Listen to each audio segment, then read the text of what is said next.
Hi, it's Heather with MommyPotamus.com.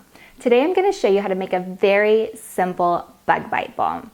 Now, ideally you never need this because your kids never run out of the house before you put bug spray on them, and you never stay late at a picnic and get sneak attacked by mosquitoes at dusk. But for the rest of us, it can be really helpful for soothing itch and making us more comfortable for those times when we just get caught unprepared. So I'm going to walk you through the process and show you just how simple it is. So let's get started. You're going to need a double boiler, and if you're like me and you don't have a double boiler, you can use a stainless steel bowl and just place it inside a pot of boiling water.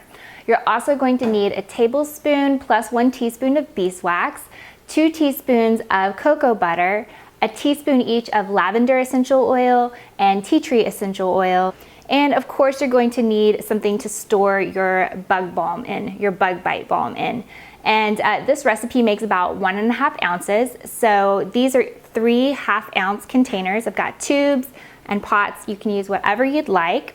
And then of course you're also going to need something to pour with so that you can do this without making a huge mess, and some measuring spoons. So let's get started.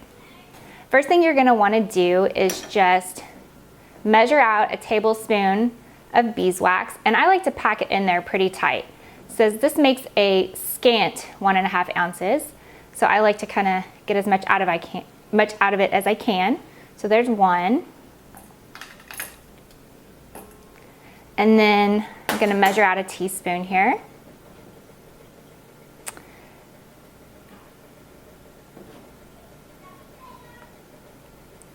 And then I'm going to measure in 2 teaspoons of grated cocoa butter.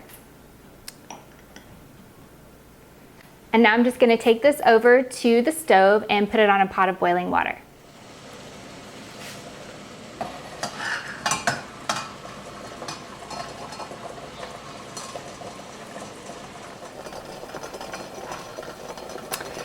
Okay, whoa, it's been a few minutes, and as you can see, the beeswax is melted.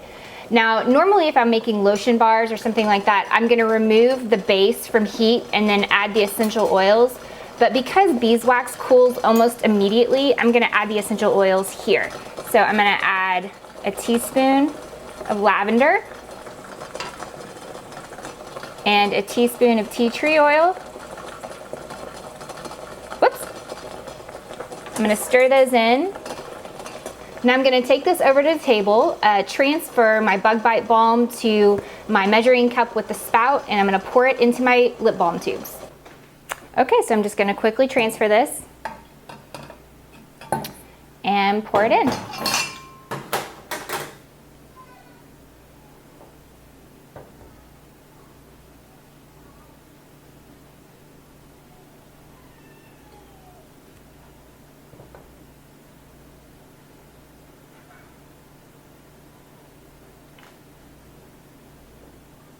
Now, as you can see, some of the bug bite balm has solidified inside my measuring cup. And what I usually do is just go place this, I kind of dip it inside the pot of boiling water without letting the bottom touch the bottom of the pan.